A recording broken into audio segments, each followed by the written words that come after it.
জিলা উপায়ুক্ত মহোদয়লৈ ৰৈ থকা আদৰণি জনাবৰ বাবে ৰৈ থকা কণ কণ ল'ৰা ছোৱালীসকলৰ এই শ্লোগান।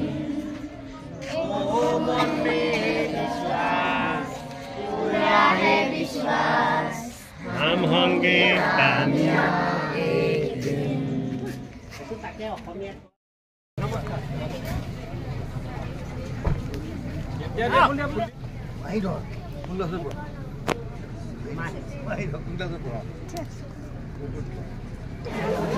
Minha essa média.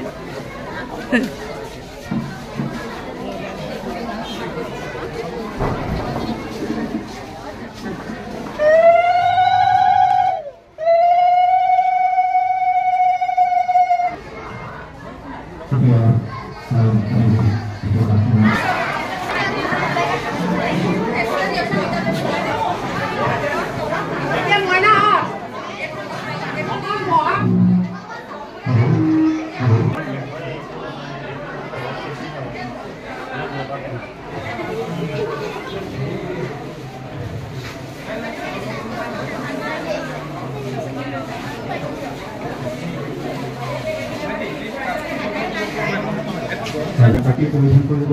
আমাৰ এই শাখাৰ সভাপতি ইন্দ্ৰমোহন বৰায়ে।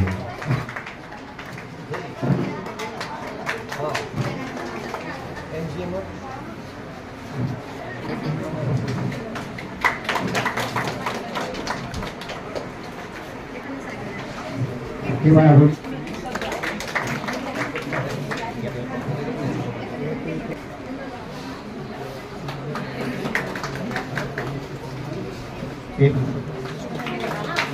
আমাৰ উপস্থিত আছে এগৰাকী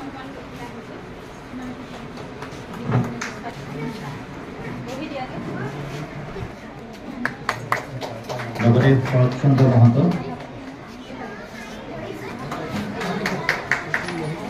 নগাঁও জিলা মহিলা পৰিষদৰ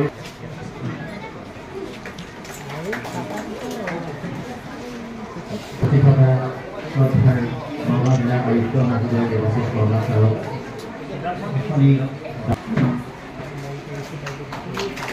লগতে চামগুৰি ৰাজনগৰ চক্ৰবিদ পংকি বৰাদা মৰিজন গতিকে আদৰণি জনাব বিচাৰিছোঁ। আৰু এই অনুষ্ঠানটিৰ লগত জড়িত প্ৰতিগৰাকী বিশিষ্ট ব্যক্তিগত জয়তে নগাঁও মইনা পাৰিজাতৰ দ্বাৰা এই গ্ৰীষ্মকালীন যি কৰ্মশালা তেওঁলোকে ৰাইজৰ হকে অত্যন্ত সমাজমুখী এটি অনুষ্ঠান তেওঁলোকে ৰাইজৰ হকে আগবঢ়াই লৈ গৈছে। তাৰ বাবে মই মোৰ আন্তৰিক ধন্যবাদ কৃতজ্ঞতা আমাৰ সকলোৰে হৈ অকল জিলা প্ৰশাসনে নহয় গোটেই সমাজখনৰ হৈ আৰু এই অনুষ্ঠানটিৰ লগত জড়িত প্ৰতিগৰাকী বিশিষ্ট ব্যক্তিগত জয়তে নগাঁও মইনা পাৰিজাতৰ দ্বাৰা এই গ্ৰীষ্মকালীন যি কৰ্মশালা তেওঁলোকে ৰাইজৰ হকে অত্যন্ত সমাজমুখী এটি অনুষ্ঠান তেওঁলোকে দিবলগীয়া আছে, সেইখিনিও কিন্তু এজন বিদ্যাৰ্থী হিচাপে ছাত্ৰ ছাত্ৰী হিচাপে আমি সেইখিনিও কথা হৃদয়ঙ্গম কৰি তেওঁলোকৰ পৰা আয়ত্ত কৰিবলৈ চেষ্টা কৰিব লাগে। কেতিয়াবা কি হয়, সেই ব্যক্তিজনে নিজেই নাজানে যে তেওঁ কিমান এটা অসীম এটা পৰিসৰৰ তেওঁ গৰাকী, তেওঁ নিজেই নাজানে। কিন্তু বিদ্যাৰ্থী হিচাপে তোমালোকক এটা কথা কওঁ, আমি এজন ব্যক্তিক এজন ছাৰে খুব ভাল গান গাই হয়, কিন্তু গান গোৱাৰ লগতে সেই ছাৰজন কিন্তু বৰ ভাল মানুহ। সমাজৰ কিবা এটা কথা হ'লেই তেওঁ জঁপিয়াই পৰে, দুখীয়া দৰিদ্ৰ মানুহ দেখিলে তেওঁ সদায় আগবাঢ়ি যায়, তেওঁলোকক সহায় কৰিবলৈ অৰ্জন কৰিছে। কিন্তু সেই ব্যক্তিজনৰ পৰা কেনেধৰণে সেইখিনি তোমালোকে উলিয়াই ল'ব পাৰা সেইখিনি কিন্তু তোমালোকৰ কথা। সেইকাৰণে সুধিবা ছাৰহঁতক সদায়,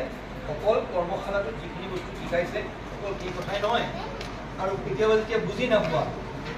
সদায় বুজিব লাগে। আৰু এই কৰ্মশালাৰ জৰিয়তে আমি ভাল ভাল কথা শিকাৰ লগতে সদায় তোমালোকক মই এটা কথা কওঁ, এই পৃথিৱীত আমি কিমান টকা অৰ্জন কৰিলোঁ, কিমান ডাঙৰ গাড়ী এখন আমি ধুনীয়া দামী গাড়ী এখন চলালোঁ, বা কিমান ডাঙৰ বিল্ডিং এটা থাকিলোঁ, সেইটো কিন্তু ডাঙৰ কথা নহয়। বা কিমান আমি ঐশ্বৰ্য বিভূতি আমি পালোঁ, বা কিবা ক'ৰবাত পদ্মশ্ৰী পালোঁ, পদ্মশ্ৰী পোৱাটো ভাল, পদ্ম বিভূষণ পোৱাটো ভাল, কিন্তু এটা কথা মনত ৰাখিবা, এই পৃথিৱীত আটাইতকৈ ডাঙৰ কথাটো হৈছে এজন ভাল মানুহ হ'ব লাগিব। আৰু এই ভাল মানুহৰ পৰিভাষাটো আমি কিমান deep in my heart I do believe that we shall overcome someday.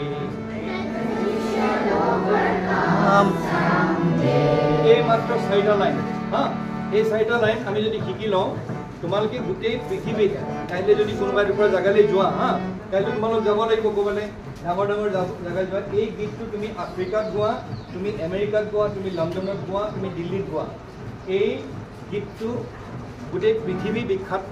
এটা গীত আৰু এই গীতটি সকলো জেগাতে গ্ৰহণযোগ্য কাৰণ গীতটিৰ মানেটো কি উই শ্বেল অভাৰকাম আমাৰ হাজাৰ প্ৰত্যাহ্বান আমাৰ সন্মুখত থাকক বা নাথাকক কিন্তু আমি জয়যুক্ত আমি হোমেই সফল ইয়াৰ অসমীয়াটো হ'ল আমি হোমেই সফল আমি হোমেই সফল এইটো তোমালোকে শিকি ল'ব পাৰিবা কিন্তু ইংৰাজীটো শিকি লোৱাটো বেছি দৰকাৰ আমি হোমেই সফল একদিন মনত এই বিশ্বাস দৃঢ় এই বিশ্বাস আমি হোমেই সফল একদিন আৰু জীৱনত সফলতাটো আটাইতকৈ ডাঙৰ কথা আৰু এই গীতটি যদি তোমালোকে হৃদয়ংগম কৰা কাইলৈ ক'ৰবাত তোমালোকে মইনা পাৰিজাত ধৰি লওক গুৱাহাটীলৈ গ'লা কাইলৈ হয়তো তোমালোকক দিল্লীলৈও নিব পাৰে তেতিয়া তোমালোকে একেলগে মিলি পেলাই এই গীতটো গাব পাৰিবা হ'ব 1 2 3 4 We shall overcome We shall overcome We shall overcome দুবাৰ We shall overcome someday Oh deep in my heart মোৰ মনৰ একেবাৰে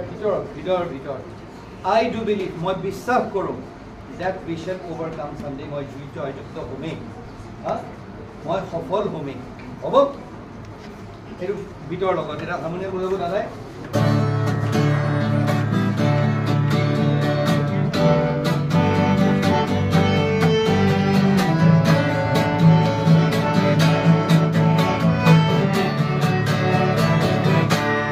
We